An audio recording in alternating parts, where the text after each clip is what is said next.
Welcome everybody SR tutorial. আজকে বিশেষ একটি ক্লাস 11-এর চ্যাপ্টার নিয়ে উপস্থিত হয়েছি স্পেকট্রাম থেকে।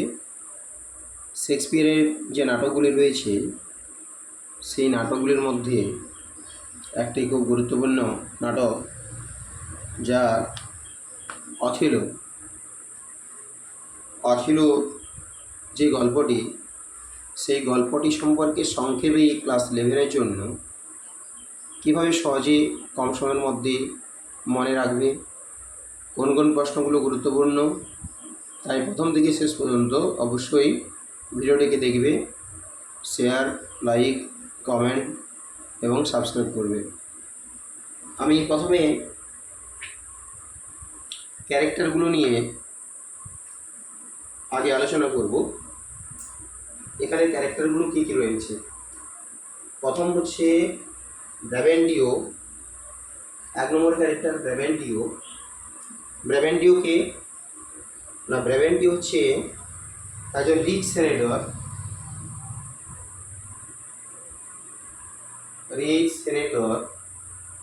কোথায় না, ইন ভ্যানিস। ভ্যানিসের একজন ধনী জমিদার, তিনি হলেন Brabantio. Desdemona daughter of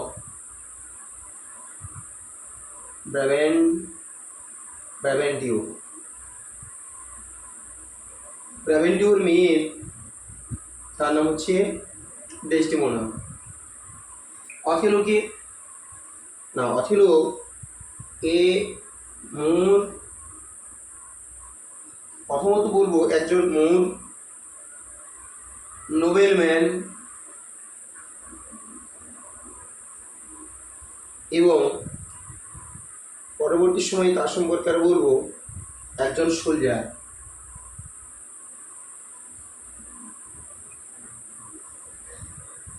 Casio, পরবর্তী ক্যারেক্টার ক্যাসিও। ক্যাসিও হচ্ছে প্রথমত ফ্রেন্ড অফ অথেলো, দ্বিতীয়ত তিনি হচ্ছেন একজন ফ্লোরেন্টাইন সোলজার।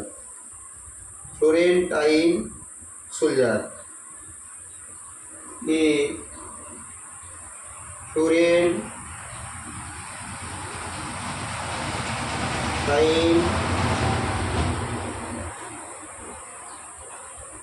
Florentine soldier. এরপরে আসছে যে সবথেকে বেশি চরিত্র নিয়ে গঠিত, তিনি হচ্ছেন ইয়াগো।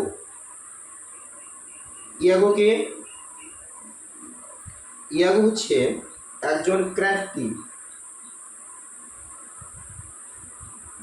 সবথেকে যে খারাপ ভিলেন চরিত্র, সেই হচ্ছে এখানে ইয়াগো। এরপরে আসছি এমিলিয়াকে wife of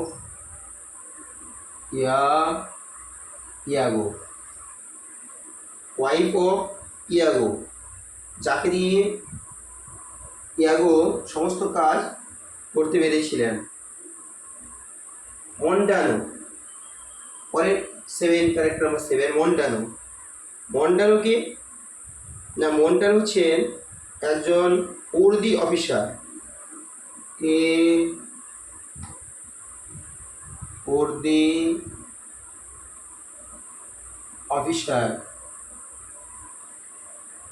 Egyptian woman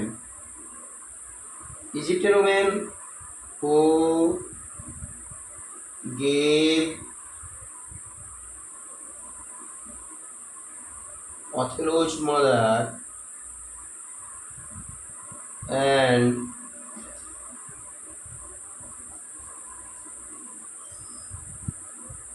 a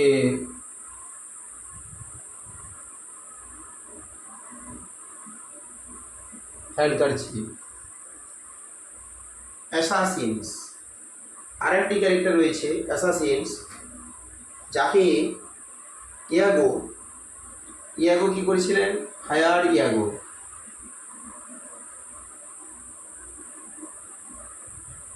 to kill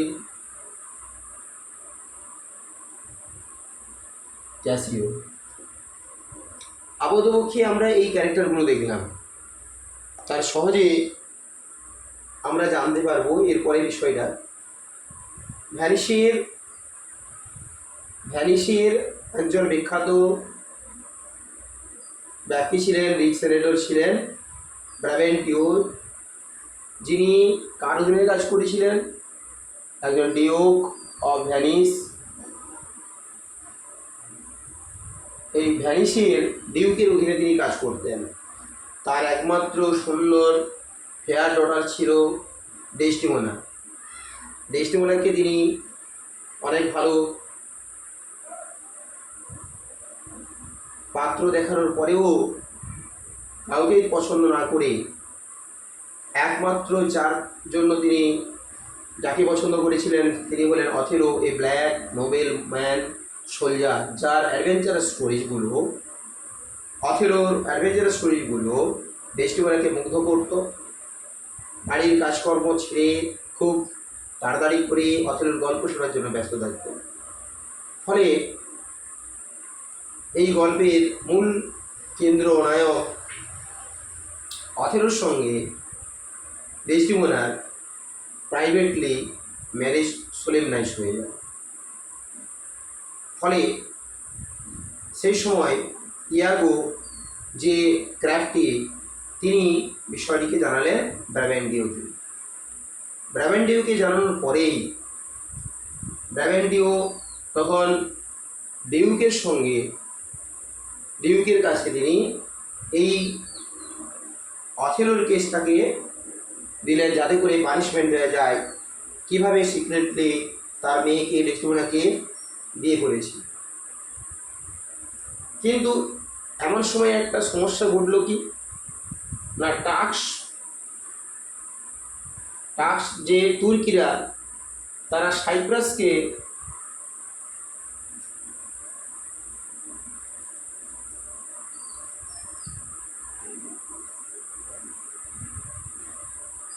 cypress বলে যে দ্বীপটা রয়েছে সেই দ্বীপটাকে আক্রমণ করছিল তুর্কিরা। ফলে একমাত্র বিশ্বস্ত যদি সোলজার হয় সেই ছিল অথেলো। অথেলোকে ছাড়া এই সাইপ্রাস দ্বীপটাকে নিজেদের আয়ত্তে রাখা সম্ভব ছিল না। ফলে কী করবে? তখন ডিউকের কাছে পানিশমেন্ট চাওয়া সত্ত্বেও অথেলোকে সেই মুহূর্তে পানিশমেন্ট দেওয়া গেল না, বরং অথেলোকে পাঠিয়ে দেওয়া হলো কোথায়? সাইপ্রাস দ্বীপে অন্যান্য সোলজারদের নিয়ে, যাতে করে সাইপ্রাসটাকে রক্ষা করা যায় তুর্কিদের হাত থেকে।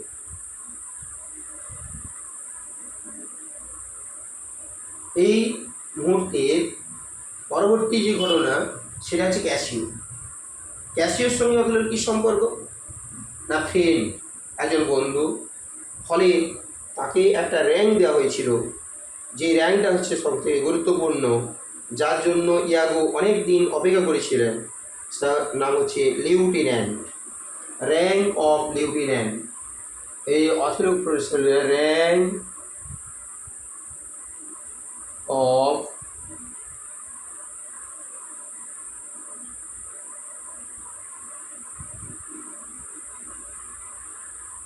Rank of lieutenant.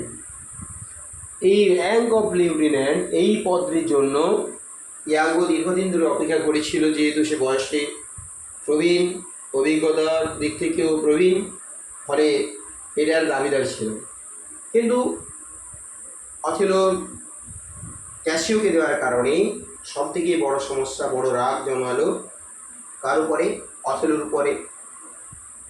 প্রাইভেটলি সোলেমনাইজ করার জন্য ডেস্টিমোনার উপর, এমনকি ক্যাসিওর উপরে। ফলে এই ডেস্টিমোনা, অথেলো এবং ক্যাসিও তিনজনের উপর তার রাগ পড়ল। যদি একসঙ্গে তিনজনে মারা যায় তাতেও তার কোনো দুঃখ নেই। এই ঘটার পরে সাইপ্রাস দ্বীপটাকে পৌঁছানোর পরেই সাইপ্রাস দ্বীপে যখন পৌঁছালো দুঃখজনকভাবে খবর এলো টাস্কদের ফ্লিটগুলো এসেছিল, এই ফ্লিটগুলো যুদ্ধ জাহাজগুলো সমস্ত ডুবে গেছে। ফলে বিনা যুদ্ধে সাইপ্রাস দ্বীপটা আবার তাদের অধীনে থাকলো। এই সুবাদে এই কারণে ইয়াগো একটা প্ল্যান করলো কিভাবে এই তিনজনকে ঠকানো যায়। ফলে একটা মেরি মেকিং এর আয়োজন করা হলো। আর এই উৎসব হ্যাভিং ফিস্টের আয়োজনে ইয়াগো দায়িত্ব দিয়ে এলো তাকে ক্যাসিও দায়িত্ব থাকা সত্ত্বেও ইয়াগো তাকে ভুলিয়ে ভালিয়ে ফ্রিলি ড্রিঙ্ক, যেহেতু তাদের ছিল দায়িত্ব ছিল যাতে করে না কেউ খারাপ কিছু করে, ক্যাসিওর দায়িত্ব থাকা সত্ত্বেও ইয়াগোর প্রলোভনে না বুঝতে পেরে ড্রাঙ্কার্ড মুড হয়ে গিয়ে ফ্রিলি ড্রিঙ্ক করার পরে এক সমস্যার মধ্যে পড়ল। ফলে মন্টানো তাকে প্রতিবাদ করতে যেতেই ওর্দি অফিসার যেহেতু ডেস্টিমোনার সম্পর্কে খারাপ কথাবার্তা বলছে, মন্তব্য করছে, ওর্দি অফিসারের সঙ্গে একটা স্ক্রাফুল হয়ে গেল। ওর্দি অফিসারের সঙ্গে তার না অথেলোর একটা স্ক্রাফুল ইনজিওর হয়ে গেল। সঙ্গে সঙ্গে ইয়াগো চেয়েছে যে এটাই আমার সুবর্ণ সুযোগ। ফলে ইয়াগো একটা সাইরেন বাজিয়ে দেওয়ার সঙ্গে সঙ্গে অথেলো বেরিয়ে এলো। বেরিয়ে আসার পরেই দেখা গেল যে ক্যাসিওর একটা নতমস্তকে ড্রাঙ্কার মোডে দাঁড়িয়ে রয়েছে। ফলে তাকে তার পদ থেকে বহিষ্কার করে দেওয়া হলো। এই পর্যন্ত হওয়ার পরেই কীভাবে আবার ক্ষতি সাধন করা যায় তার জন্য ইয়াগো আবার একটা প্ল্যান করল। ক্যাসিওকে পুরোপুরিভাবে পানিশমেন্ট না দিয়ে যাতে করে ডেস্টিমোনার সঙ্গে একটা সম্পর্ক রাখা যায় তার জন্য ডেস্টিমোনাকেই দিয়ে তাকে তার কাজের সঙ্গে নিযুক্ত থাকতে বলল। এমন পরিস্থিতিতেই একদিন ইয়াগো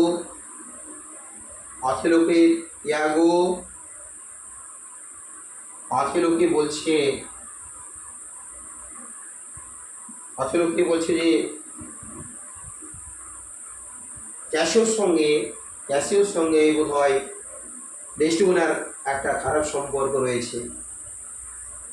তার এই খারাপ সম্পর্কটা বোঝানোর জন্য, নাটকের মোড় ঘোরানোর জন্য ইয়াগো তার স্ত্রী এমিলিয়াকে দিয়ে যে অথেলোজ মাদার যে হ্যান্ডকারচিপটা দিয়েছিল সেই হ্যান্ডকারচিপটাকে চুরি করালো। এবং এই হ্যান্ডকারচিপটা রাখা হলো কোথায় না, যেই পথ দিয়ে ক্যাসিও আসছে ক্যাসিওর পথেই সেই হ্যান্ডকারচিপটাকে রেখে দেওয়া হলো। আর অন্যদিকে ডেস্টিমোনাকে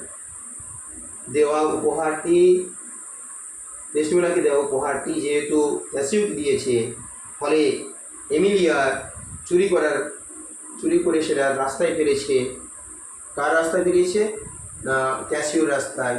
ক্যাসিও সেটাকে নিয়ে একটু ভালো করে দেখার পরে যখন সেটাকে ধরলো, অন্যদিকে ইয়াগো এবং অথেলো দুজন দেখতে পাচ্ছে এই ঘটনাটা।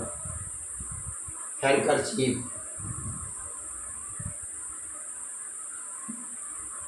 ঘটার পরেই অথেলোর বাড়ি ফিরে এসেই প্রথমে দাবি করলো